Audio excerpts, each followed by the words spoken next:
You're spot on about my pain points. I feel heard. When your prospect says this, they're buying and you're not selling. So, what separates the high producing sales reps from those who get ignored or get ghosted? It's research. And the real pros don't skip it.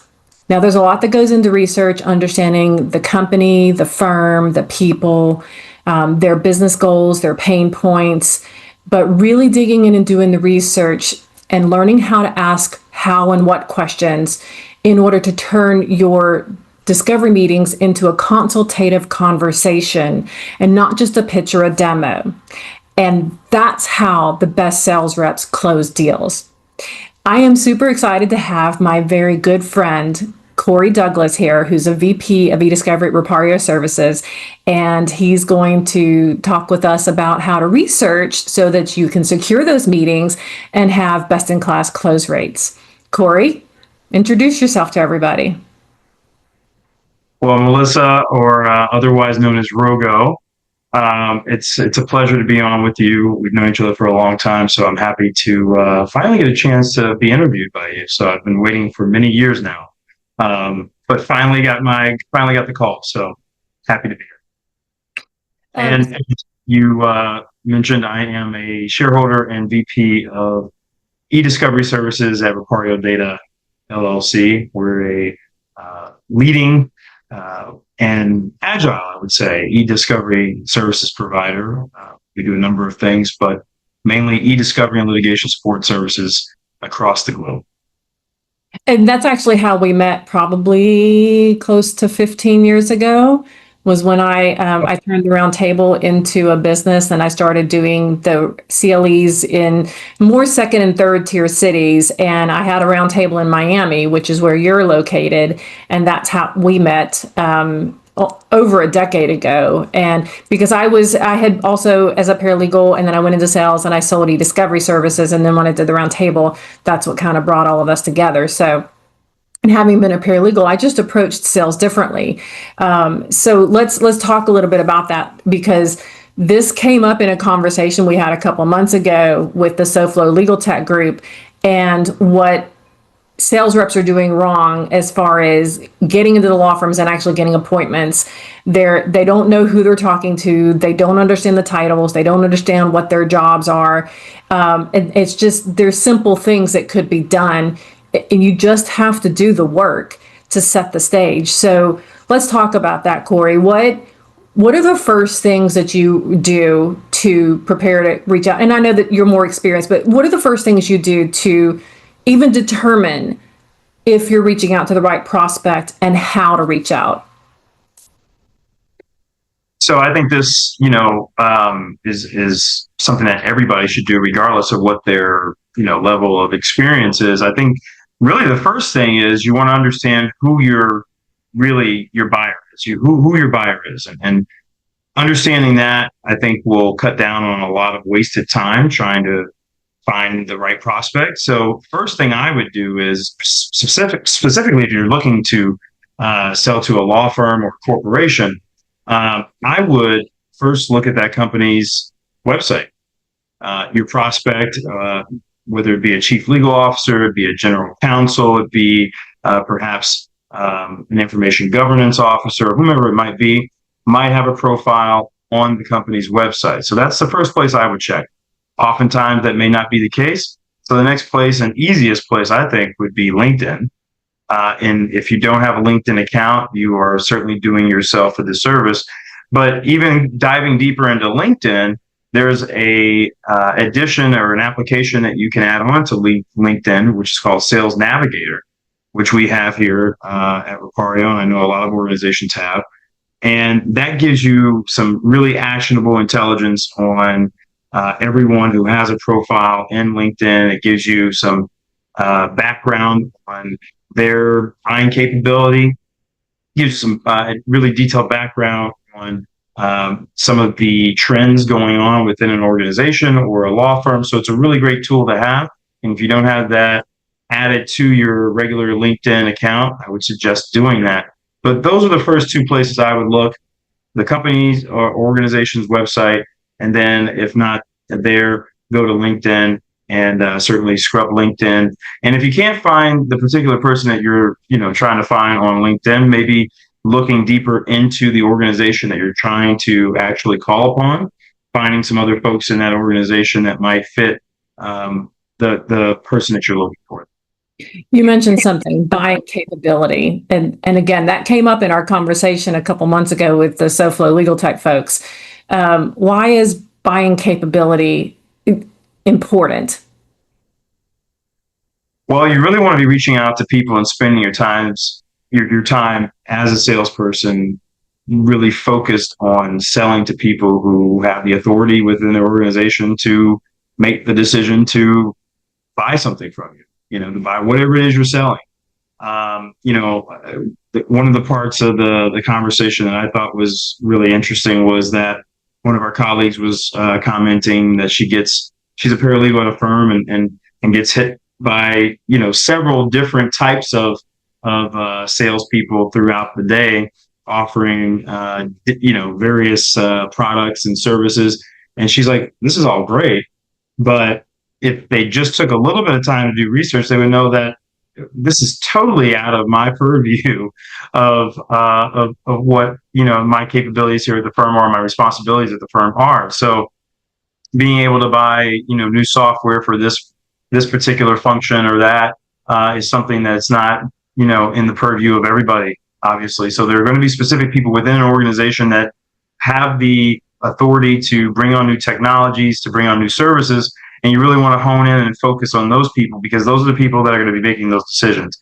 And reaching out to, other people within an organization may be great to gain visibility once you've actually, gotten into a firm or organization. But initially, you really want to concentrate on those people who have the ability to buy something from you. And you kind of just gave us a list of folks in the organization, and that segues my next question. This is one of these places where marketing and sales need to come together in order to help each other, right? And so the buyer persona or ideal client persona, ICP, we hear those terms.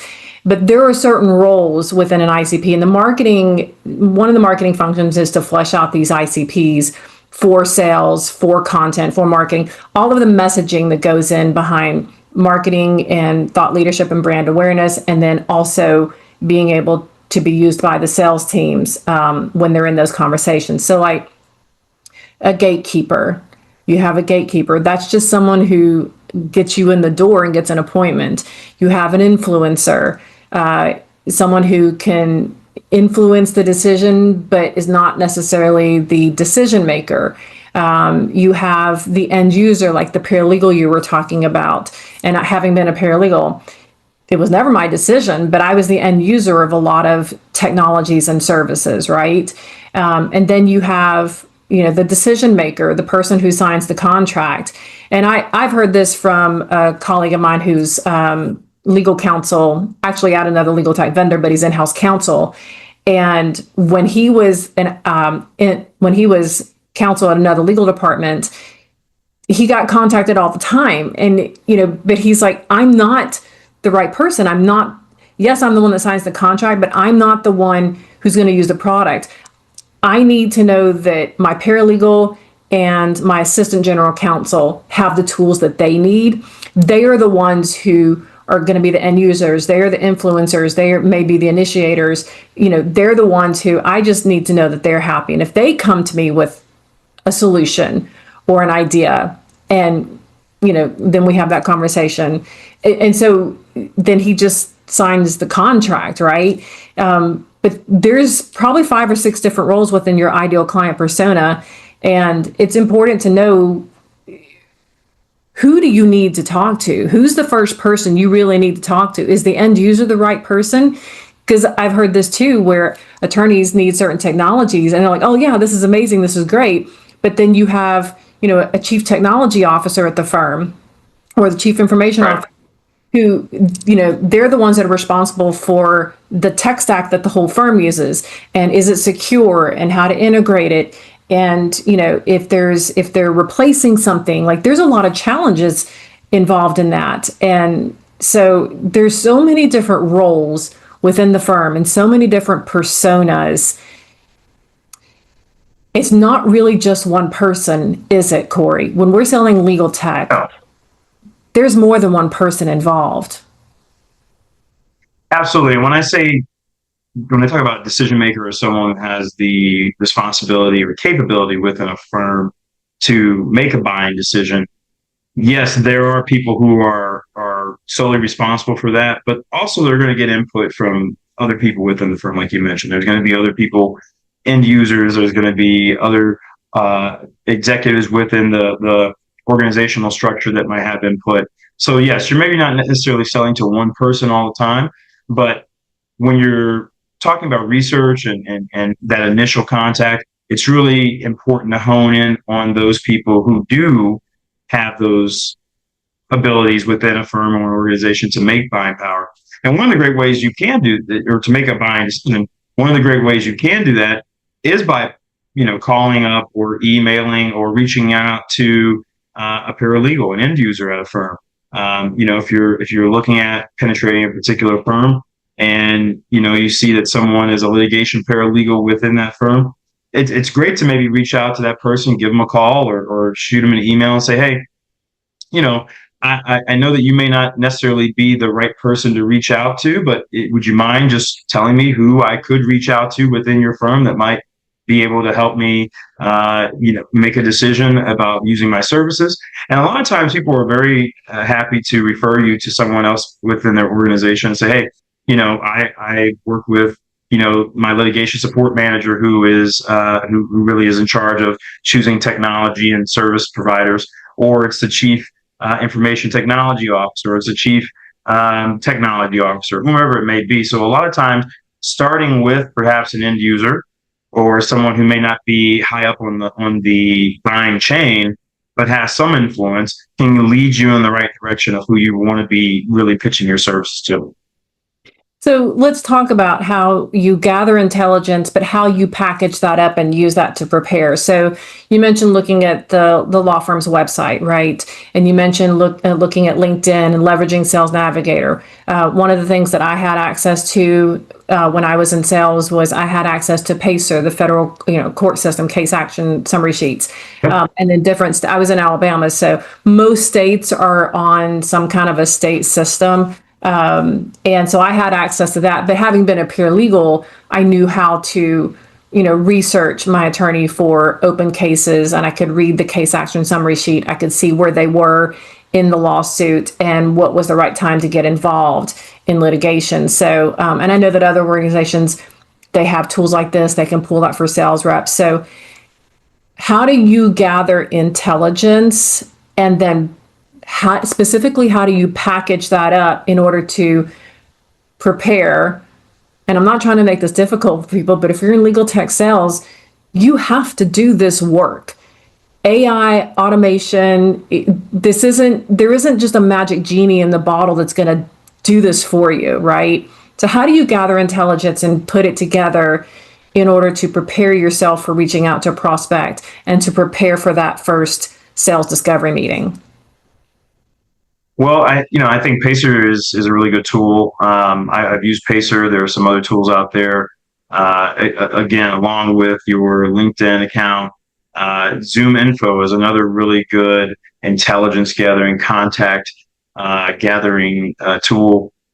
Zoom Info will actually, you can set it to give you actionable kind of feedback on buyer intent, where you can actually set it and say, if you're selling eDiscovery services, you can see, and they've been able to aggregate data where they can actually show you new prospects that have perhaps searched the internet for eDiscovery services, and they can populate that information. So it'll give you some really kind of background on who's out there looking for eDiscovery services. So there's that tool in Zoom Info.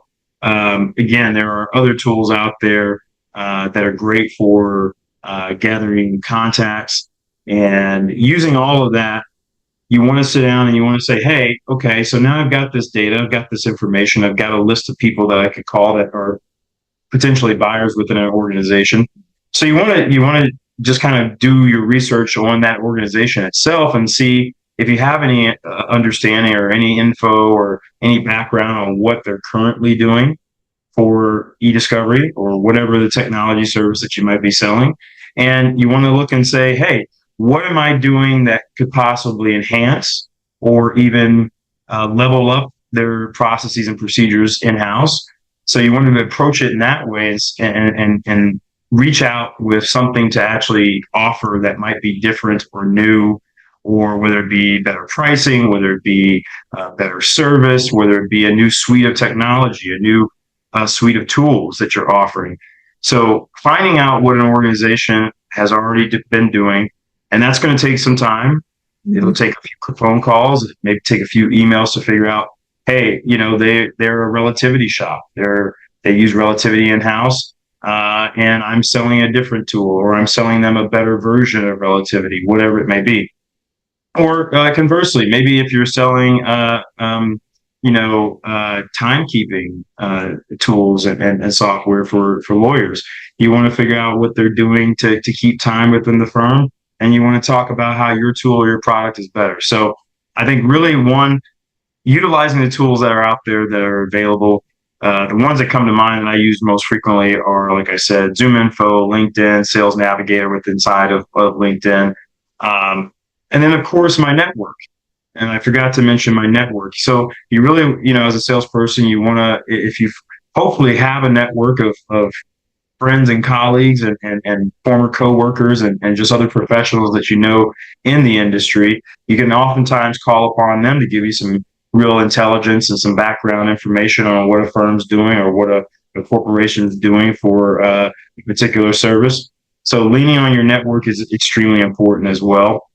But then also, too, knowing, really going into pitching a firm or pitching an organization with an understanding of what they're already doing. You don't want to go in blindly, not having any understanding of what services they've already contracted for with vendors, what services they actually perform in-house, and then what services that perhaps you could be pitching them that they don't have already. So really utilizing those tools and doing a lot of research up front, which, with all of the tools that we have today, research doesn't take that long. So it's really something that you can do very quickly, and you can, in 10 to 15 minutes, you can find out a lot of information about a particular firm, particular organization, and you can run with that, and you can be out there selling to them very quickly.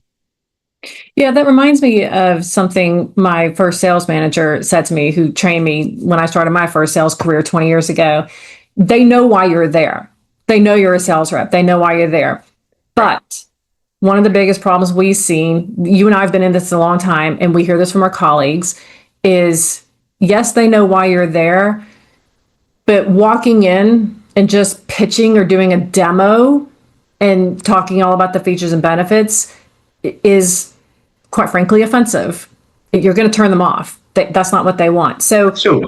how do you make this, so we can sell features and benefits, but we can reframe it as a consultative conversation. So what are some of the ways that you've turned, what you want to sell, you do your research, where you fit, but how do you gently massage that and turn that into more of a consultative conversation and help lead them where you're trying to get them? Well, hopefully, if you've already reached out and you've made contact and you've gotten to the point where they're willing to see a demo or to have a further conversation outside of a quick, introductory phone call or email, hopefully you can get some information out of that prospect. And before you do a demo, before you do another larger meeting with maybe some subject matter experts within your organization pitching various services, hopefully you've got an understanding of what they're looking for, maybe some of their pain points within their organization. You've got an understanding of what they contract out, what services they contract out, and what services they perform in-house. And then you can craft your message to fit that particular organization. So you don't want to go in there and just throw everything up against the wall and see what sticks. You want to go in there with a crafted message and you're honing in on pain points, honing in on solutions that are going to help them better their processes and procedures. So it's really about having a very quick and very easy conversation with a prospect and saying, hey, I want to be respectful of your time and of your colleagues' time.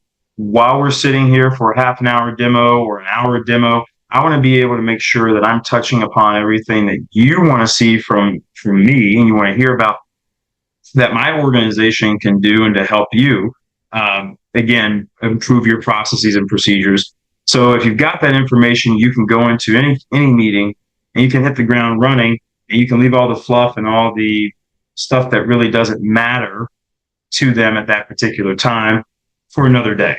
And maybe you can circle back to some of that other stuff at another time. But if you've got that information, if you've had that conversation, it makes that next meeting, that extended meeting where you're going to be doing a demo or a presentation all much easier because you already know what you should be talking about. Yeah, you hit on something that I think is really important too, is that you don't have to show everything.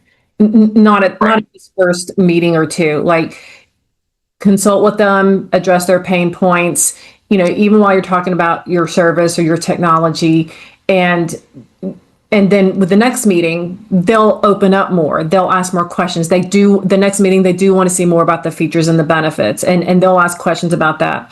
When I would walk in selling court reporting and look at, I'd bring in their cases, and I would say, I know you've got 2 or 3 cases here that are at this point, and I would have the printed out and I would have the names of the cases and I would go through those.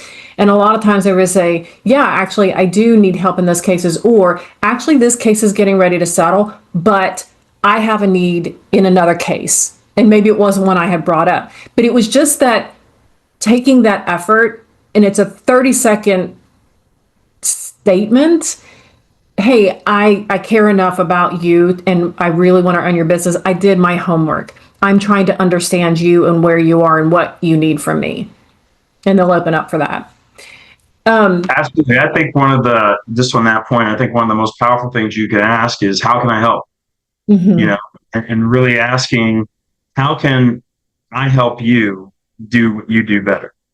And that's really what we're here to do as legal technology sales professionals. We're offering tools, we're offering technology, we're offering services to help our clients do their jobs better and essentially easier, hopefully, without some of the strife and stress that comes along with just our regular work life and workload. So really understanding how you can help and understanding how you can how your services align with what they really need at that particular moment, I think is critical for any salesperson to be successful.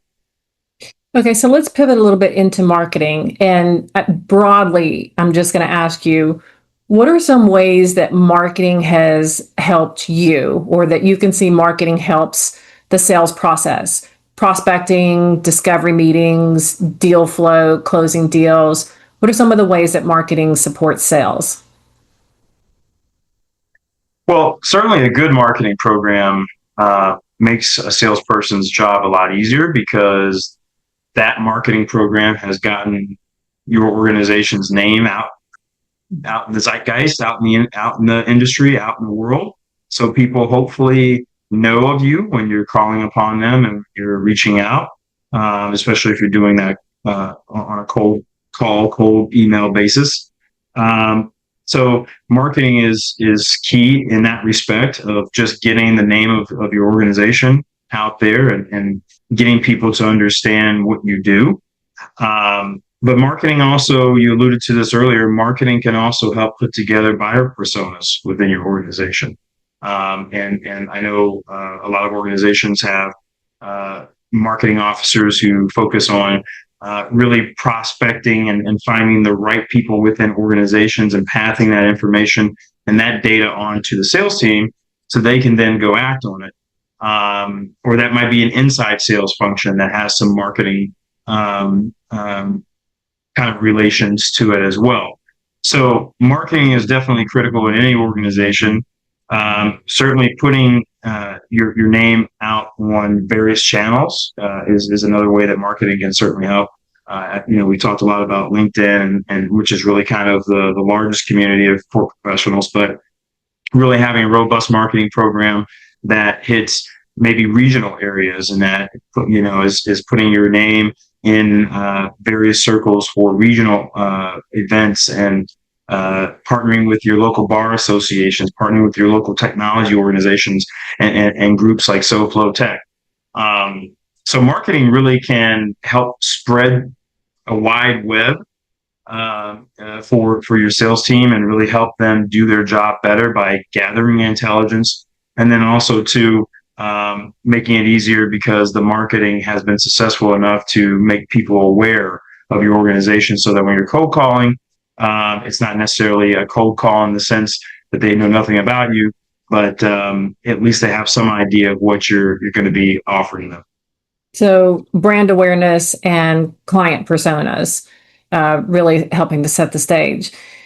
So let's talk about marketing content. What's some of the marketing content that you've leveraged that has helped you in the sales process? And again, I know that you've been at this for a long time and you're a high performing sales rep, but what are some of specifically the kind of content that really stands out to you that has helped you along the way, or that you've been able to give to a prospect or even a client after, during the process or after a deal got closed, or a deal was closed lost, but you still want to nurture them?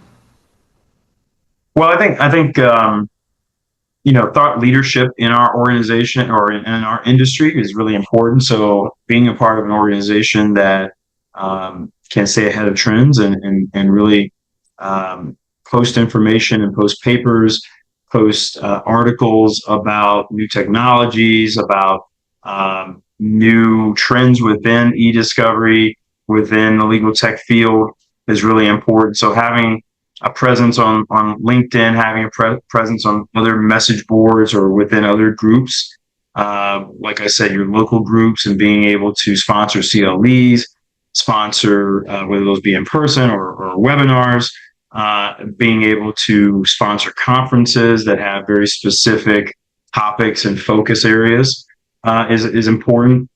Additionally, I think marketing can help craft the message that you're going out there with as a salesperson. So an in-house marketing team, or whomever you're working with from a marketing perspective, should really understand your organization, what you do well, what you don't do well, and really understand the people and the services that your organization can bring to a client base, and really be able to craft a message so that you as a salesperson can go out there and take that and do your elevator pitch, or do your 30-second pitch, or do your 10-second pitch, whatever it may be. Or if it's giving a presentation about a longer dissertation on your services, you can do that as well. So marketing is really critical for any sales team. I think any successful sales team is successful because of the marketing, as well as just the sheer grit and hustle of the people involved. Do you have an example of great research and marketing that together helped you close a deal faster than maybe is generally expected? I think, there's been a lot of opportunities that I've had that closed because I had some intelligence, I had some data, I had some information about the organization that I was selling to. And a lot of that came from marketing efforts. A lot of that came from my own research. But I think combining the two really empowers you as a salesperson. So if you've got some marketing intelligence, you've got some actionable intelligence that you've uncovered yourself through your network, through your research on LinkedIn or Zoom Info, or whatever it may be, you can marry that information together, and you can walk into any situation and hopefully be armed with what you need to close a deal, if everything, of course, lines up. But there have been several times where I think that, having really good marketing and some understanding of what that client really was looking for, and not just going in with a generic pitch and a generic talk track, has really helped me close some really large deals. So, as we wrap this up, based on everything that we've talked about and all the amazing experience that you have, what is your best advice, best sales tips for less experienced sales reps to get in front of the right prospect and have a successful discovery process, whether it's a close win or a close lost, and you can still nurture a close lost? What are some of your best sales tips that you could offer them? Well, first and foremost, I would say build a network. Don't be afraid to get out there. Don't be afraid to do in-person events. Don't be afraid to get from behind the computer screen and go to your local bar association and see how you can partner with them for CLEs. Go to your local technology groups like Sofo Tech, or go to some of those meetups. Go outside the box, think outside the box of places where you think you might find prospects, and go to some new places. Oftentimes we live in a great area here in Miami, as you know, so there's a lot going on, a lot of different groups, a lot of technology groups, a lot of legal organizations, a lot of organizations where you may not think necessarily that you have buyers there, but I attend a lot of events just because of the possibility of meeting new prospects and meeting new people that might bring new opportunities for me. So first and foremost, get out there. Don't be afraid to, again, be out there in person and shake hands and talk to people face to face. Secondly, do your research and utilize all the tools that you have available today to really be able to understand who you're trying to attract and who you're buying, or who is your ideal buyer. And it doesn't take a long time. And doing that research up front is going to help you save a lot of time in the course of your day and the course of your week, really honed in and focus on selling your services or your product to people who can buy it. And that's the most important thing. You want to be spending your time talking to the right people. And then secondly, or thirdly, really utilize AI. I use AI to craft emails. I'll prompt it to say, hey, I want to do this. I want to say this. I want to say that. It'll spit something out, which is oftentimes decent. But of course, you craft it and you put your own kind of spin and flavor on it. But it gets you a really nice base where you don't have to sit and rack your brain about what you want to say to someone. So utilize tools like that. It makes the process of reaching out to potential clients, old and new clients. It makes the process a lot easier if you can incorporate some of those tools, whether it be Copilot or ChatGPT, to just write emails, to write responses to emails, to write proposals, whatever it may be that you're sending out.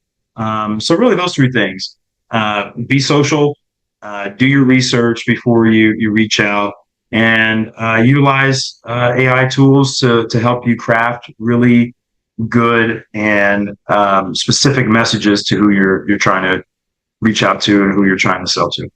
I'm glad you brought up AI, because I was thinking, in marketing and product, they should be doing like competitive intelligence and battle cards, kind of help you understand the competitive landscape and how to phrase things. But I use AI as well too, and putting all of that research into AI, and if you're not sure how to ask the right questions, and you've only taught one way, pitch and demo, you can use AI like you and I do to help reframe that and ask it, rephrase this give me a list of how and what questions, more a consultative approach that I can take with this first discovery meeting, and use that as a guide. I mean, I've used it in a guide with a prospect before, and I had a list of questions. Even though I know my craft, I still had a list of just a guide. And I told the prospect, by the way, I've got a guide here. I just want to make sure that we cover everything. And so you may see me looking at my guide and asking these questions. And he's like, absolutely. Like, they love that. That's part of being prepared. They're perfectly fine if you have a tool like that and you're using that to go through that meeting. It makes them feel heard. And when they're saying things like, I feel heard, that's definitely a better path to closing a deal. So Absolutely. I think that, again, we've got so many tools that are available to us at our fingertips. And if you're not utilizing those tools, whether it be AI, whether it be the research tools, Pacer, LinkedIn, Zoom Info, any of those tools that we've talked about, you're really just doing yourself a disservice. So, you can take your human intelligence and you can really amplify it by using technology, using the tools that are available. And I think everyone should, definitely do that. And like I said, for me, it's something that I've incorporated in my daily, work, that I'm using AI frequently. And it's really kind of just easy to do now. It's really like, I can't even imagine a time when we didn't have it at this point. So. ladies and gentlemen, thank you so much for joining us today. If you want to be a high-performing sales rep and have best-in-class close-win deal rates, then do your research, do the work, be prepared, be consultative. Like Corey said, build your network, do your research, use the tools that are available, technology, AI. We have everything we need available to us to be best in class sales reps in legal tech. So my name is Melissa Rogozinski. Everyone calls me Rogo, founder and CEO of RPC Strategies and the Marketing Phoenix podcast. My guest is my very good friend Corey Douglas, Vice President at Repario. I hope you've enjoyed this, and please tune in to our next episode. We'll see y'all soon. Thanks, Rogo. Appreciate it.